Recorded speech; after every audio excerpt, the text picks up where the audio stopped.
Hi, I'm Shelly and welcome to Knittings and Sewings, Episode 3. This is the place where we talk about all kinds of different fiber arts, including knitting, sewing, crochet, weaving, spinning, all kinds of different things. And I'm up to many of those different things at once most of the time. So I welcome you to this episode, and if you haven't been here before, welcome.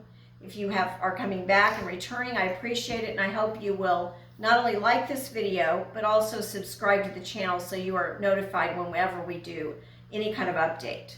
I'm trying to podcast about once every 2 weeks, so something like that. Wanted to talk about a couple of different things today. Number one, I want to talk about a new project in knitting on the needles that I'm quite excited about, and I'll show you a close-up here. Just a moment. Well, I'll go ahead and do it now. This has really channeled my attention for the past week. This is the Penguono by Stephen West.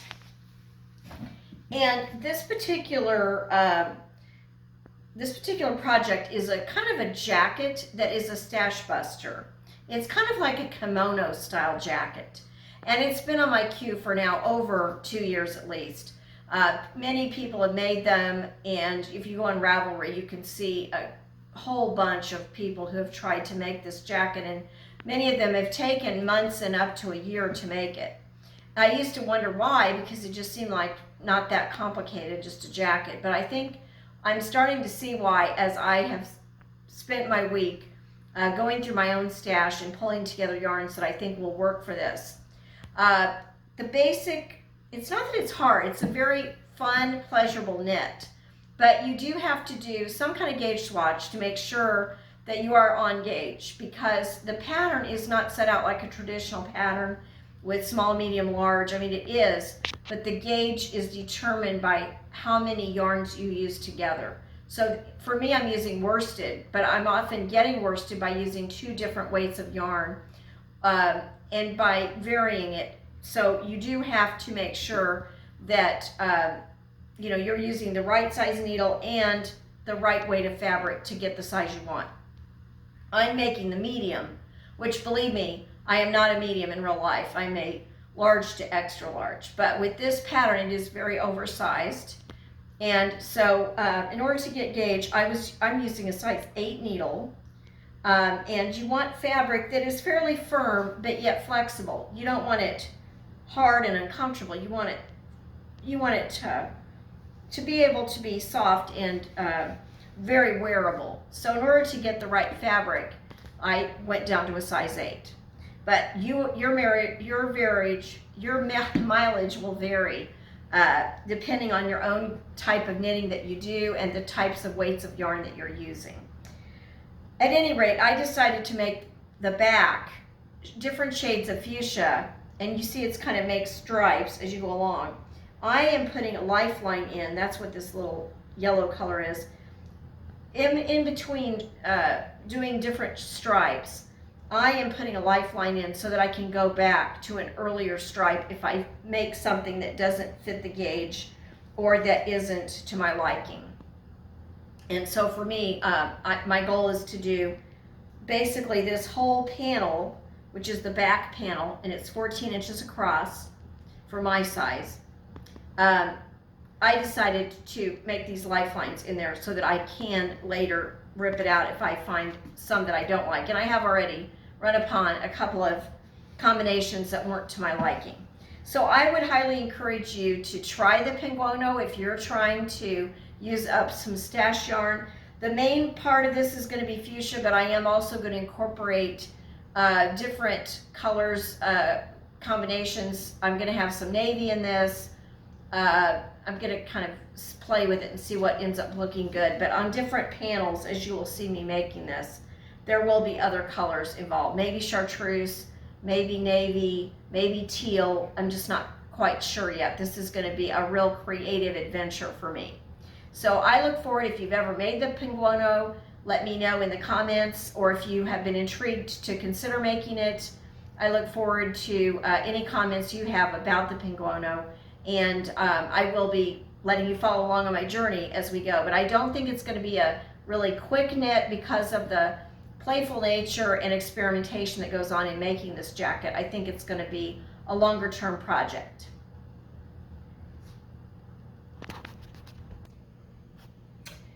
Now we're going to talk about how to wear a shawl. Basically, I showed this shawlography in the last episode. This is a crescent shaped shawl.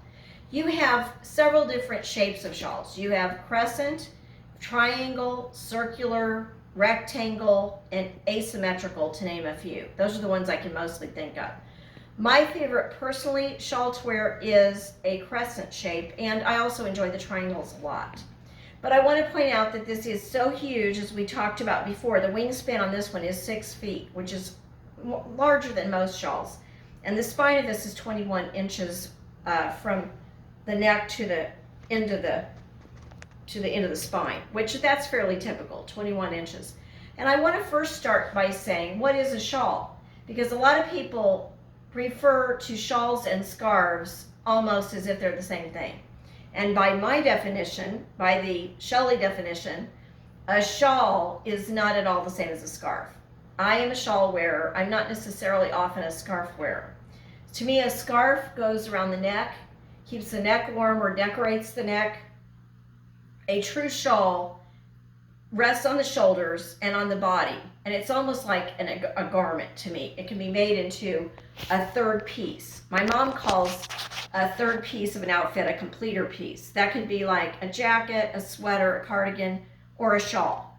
So when I say how to wear a shawl, I am speaking about the shoulder wearing kind of, on your body, not necessarily around your neck. You can certainly wear some shawls around your neck, but I think those have been pretty well covered, and most people know how to wear a scarf. So I'm talking about how to wear these shawls. A shawl can be a shawlette, it can be smaller. This is a very, very large shawl. But we're going to start with this crescent shaped shawl. It has the little section here that normally goes at the nape of the neck. Many shawls do have a little neck section. So we're going to start by saying, since that is traditionally worn at the back of the neck, I'm going to start with that. And I have a mirror here. Pardon the reflection, but I need to, when I wear a shawl, I do need to work with it by trying it on in front of the mirror. That's the best way to make adjustments. So you start off by orienting it. I'm orienting this right now to the back of my neck. So that's the way I'm wearing it right now. I call the butterfly. And this would work okay if this weren't such a long shawl, and I'm a short person. I don't feel like this is the most flattering way to wear this particular shawl with it just hanging like this. But you can. I often wear smaller shawls in this method, which I call butterfly. So since we cannot wear it just in the butterfly with these long parts here, these long wings, I'm going to tie it in the back. And you can see in the back how it looks. And this then becomes a shrug in the front. The good thing about this is it becomes hands-free. You can work, you can do other things, and basically have your shawl stay in place without any pins or anything else. So this is what I call the shrug style, and it comes off of the butterfly, okay? So that's another way to wear this. Now, keeping it in this way, another way to wear it, now we're adjusting it. I'm leaving it the same basic orientation, but I am adjusting it. I'm putting the tails back to the back, flipping them back, and making sure that I like the way it looks in front. So this is just a modification again. And often, with a larger shawl like this, what I love about it is it stays in place on its own. I don't really need to use a shawl pin very much. I like to just wear it without. This is the way I wear it most of the time. Many people like to tie shawls. I personally don't tie them that much. It feels bulky to me, especially in a large shawl. But if you like them that way, feel free to wear them tied like this at the front. Another very popular thing that is becoming popular is to have what's called a shawl cuff. Now, I just ordered one of these myself. I don't have one presently to show you, but it literally is like a piece of leather that snaps together and is attractive and is a nice way to hold, like right here, if you wanted to have that shawl cuff instead of tying. It's a good alternative, and I rather like it. So I'm excited to get that shawl cuff. And I ordered it in large. They come in different sizes, small, medium, large. So I think that will be a good alternative for me once I do that. Now, another thing you can do is to tuck it kind of in, basically what I just did, but kind of tucking these little ends underneath, tucking them beneath, and then thinking about, there we go. So again, it stays in place and I can make adjustments if I want it covered down a little bit lower. There we go. So that's one way. Now, another way that's popular is to wear it bolero style. Bolero, you're going to have the focus, the orientation being on the front. So it's kind of like you're wearing it like a bib, like you would put on a child or baby. Just wrap it like this. I do this a lot, and again, you can just let it free flow in the back. I like this in the fact that the feature that I like on this shawl a lot is this part up here where you have the different colors showing, and I also like these loops here showing. So think about what parts, what features of the shawl you would like to display, and that is one way you can do that. So I very much like this, and I like the way it hangs in back. It kind of gives a dramatic look in back. So basically your orientation is in front or in back, and you can then wrap it around any way you want. You can also wear it on the side if you like. And again, with this, I would probably use a shawl pin to hold it in place. I have a pin right here. People that have hair barrette things, you know, that they stick in the back of their bun, you can just use one of those if you don't have an actual shawl pin, a stick pin. This is another way you could wear this in a kind of a toga style. And finally, this is not the way I would wear this very often, but some people that want to go to the beach, a shawl, I've seen these worn, especially their cotton shawls, you know, to wear in place like a skirt as a cover-up for a bathing suit. Or if you're on a cold day and you have a skirt on, you're sitting at your desk chair, your office, and your legs are cold, you know, wrapping around your waist can be a nice warm blanket-like effect too. So that's some ideas on how to wear that style. Now I'm going to show you quickly two other shapes real quick. This is a triangular shape, a shape I really like. This is the virus shawl, which is a crocheted shawl, and I love this. There's an easy tutorial that I am not a very advanced crocheter, but I was able to do this through a lot of trial and error by watching the YouTube on how to make this shawl. So I not only love the shawl, but I love the triangular shape of it. And so with this, and I love the size. This is not so large that it's unwieldy, but yet it's large enough to stay in place. And again, I am one who prefers to wear shawls without a pin. So this is the butterfly that we talked about earlier. I would very easily and often wear this in the butterfly. I like the way that it goes down and back. I like the way that it just hangs and does not come off in the front. So this is one of my favorite ways to wear this. I personally probably would not wear this tight in the back as a shrug because I just don't feel with this size of wing that it would, you know, but you could do that. Definitely could do that. So with this one, you can also scooch it up here and wear it pinned with the shawl pin actually, well, kind of at the shoulder. You can also do a brooch with this. If you have a brooch, you could also wear the brooch holding it there, or a shawl pin. And this will stay in place very nicely with that addition of the brooch.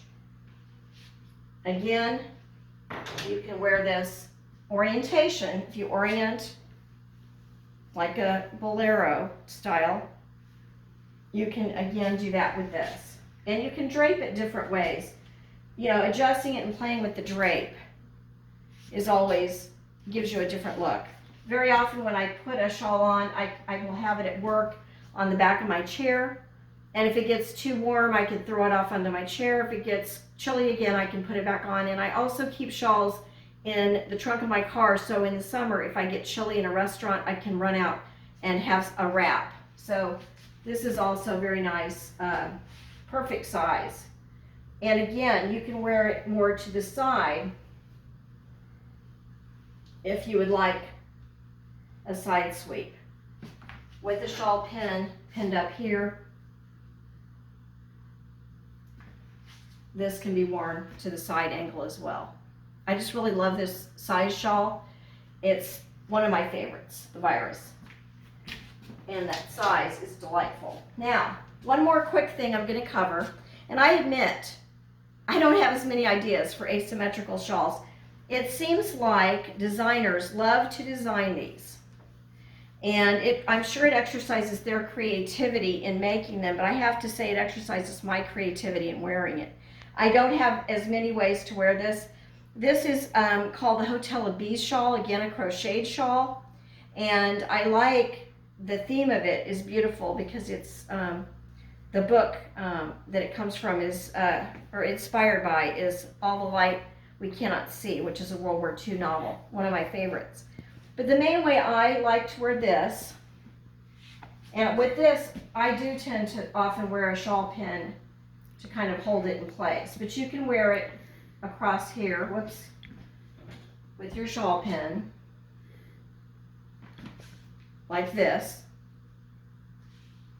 Or you can take, what I really like to do most often is put the, this part, I think it's more flattering, to kind of tie it around here in the back. Or I'll just right now, you can tie it. But having this longer edge swooping down kind of in the front because it has this dramatic longer piece. But there are not as many ways to wear this. I often wear it wrapped around.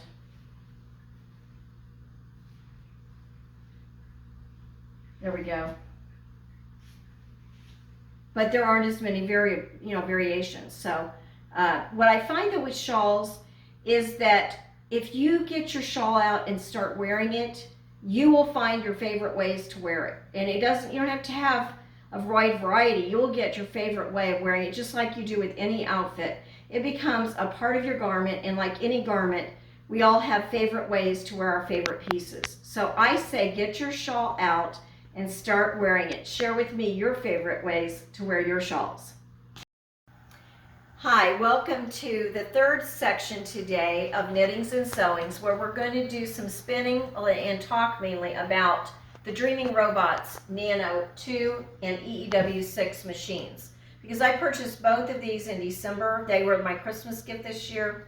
It was kind of a splurge for me because I haven't bought any spinning equipment in quite some time, or weaving equipment. So these were a valuable addition because I've been doing so much spinning in the past couple of years, especially the past year.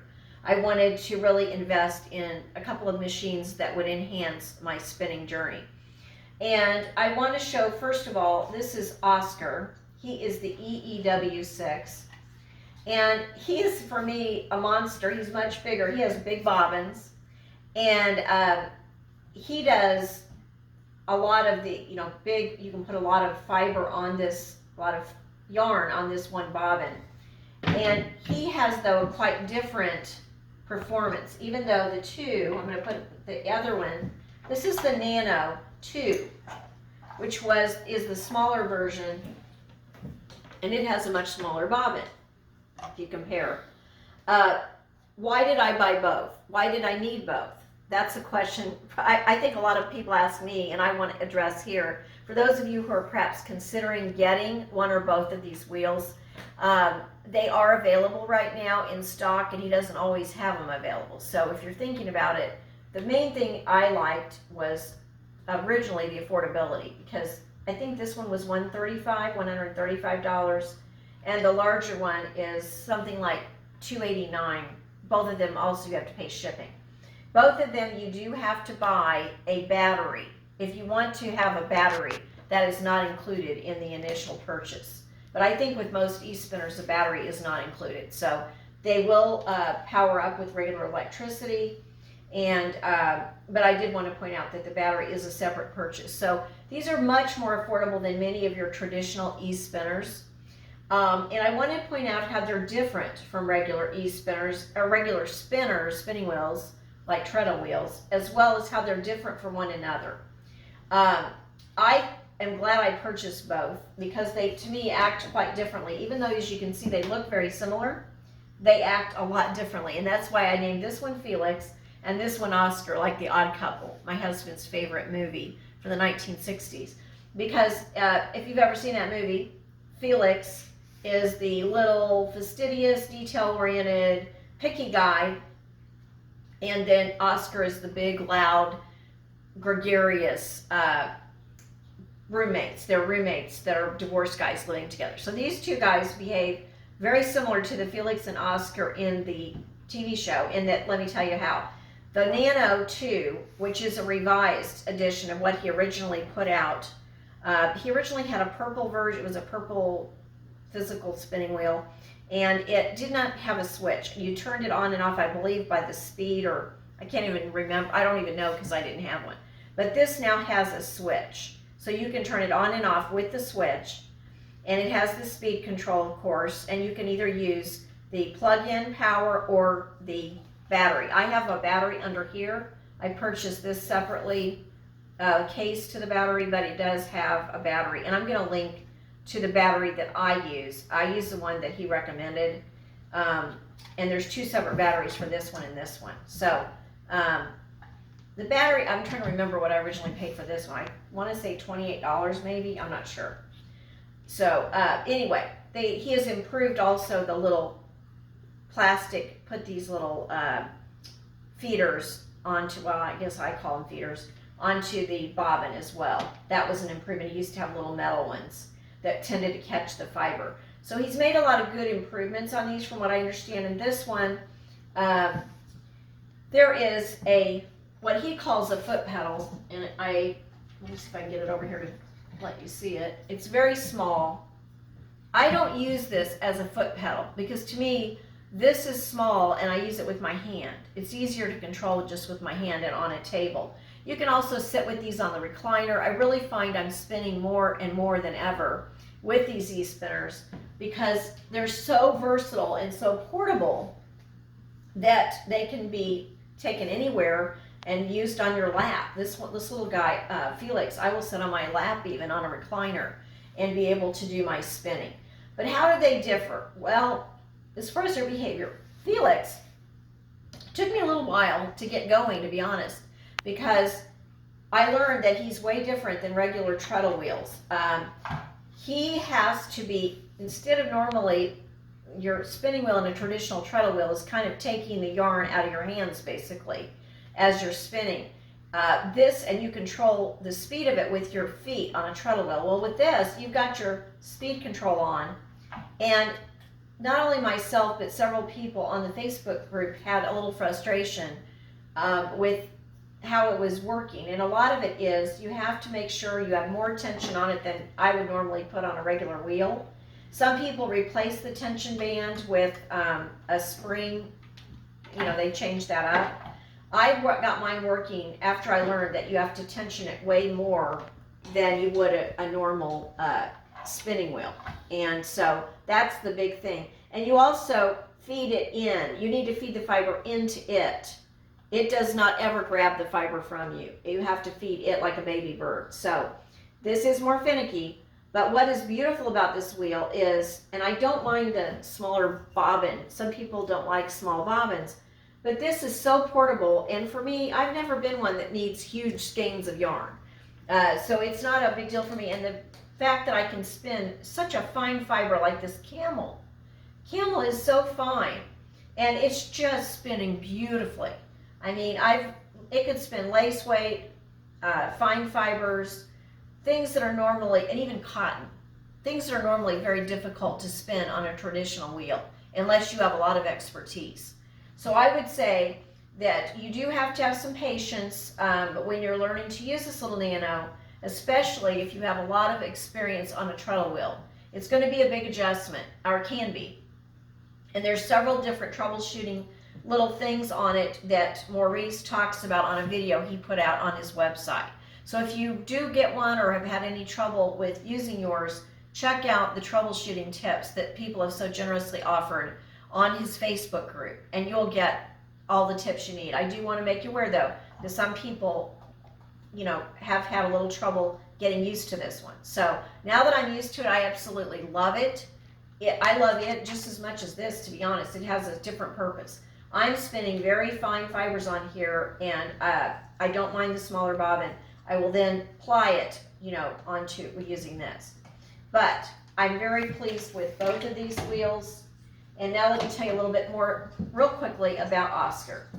With Oscar, he is more kind of grabbing it a little bit. You can turn the speed down and adjust it so that he's less grabbing. But basically, Oscar is, you know, is a power. It's got a more powerful motor, so it's a power tool. It will grab it out of your hands if you have it set. You know, you have to watch the speed. And it does wonderful with plying. Because of the big bobbin, you can put a lot of fiber on it. And it again has these nice feeders with plastic and a little bit of metal. But I think you could do even some art yarn. You can take the orifice reducer off of it if you like, to allow for even larger yarn. But for this right now, I'm spinning a DK weight, and what I'm spinning is the Paradise Fibers Starry Starry Night fiber. This was the December kit that they had. And I think you can purchase this on their website if you like it, but I'm going to be making a vest out of this. And again, I'm spinning right now. By the time these are plied, it will be DK. So again, I can spin fine on this, but this can also spin your heavier, like worsted, those type of things. If you're wanting to spin heavier yarn, you probably would be more satisfied with this wheel. Or if you're wanting to do a lot of plying, you'll probably be more satisfied with this wheel than the little Nano. So if you have any questions, let me know in the comments. Again, this is just my opinion, but I think you can go to their website, sign on to their Facebook group if you want to read more about it and get a variety of opinions. I have just been extremely pleased and very pleased with what it can do at such an affordable price. For me, this has made it e-spinner in my budget. And I do also want to say one caution. I've been spinning on these so much, even though I have my two treadle wheels. I have Fernie, my Ashford Traditional that my grandmother gave me that I've been spinning on for 15 years. And I have my matchless spinning wheel Mabel, that I've spun on for quite some time. But I have to tell you, I did try to go back to using my treadle wheels over the weekend to work on some of those projects that are on those. And I almost forgot how to spin on them. Coordinating my feet with my hands again was a big challenge. And I think it was just, I haven't been using them for a while. So this really, these spoil you. And I have to say, I can see why people go to their e-spinners and eventually abandon their treadle wheels. I still will use my treadle wheels, and I want to make sure I keep practicing both. But that is something else. Going between the two, your muscle memory will be quite different. So that's all I have to say on that. I hope that you will do all the crafts you do, whatever they are. And I hope to see you next time. Let me know in the comments if there are specific other questions you have about the Nano, this is the EEW6 or the Nano 2, or if you have any questions about wearing your shawls or anything at all, any comments that would be pertaining to this, I would love to hear them. Share this with your friends if you have other friends who do all kinds of different crafts. I would love to have you subscribe, like this, and share with other people so that we can grow the channel. Thanks so much for joining us today, and remember, enjoy what you're wearing and wear what you make. Bye for now.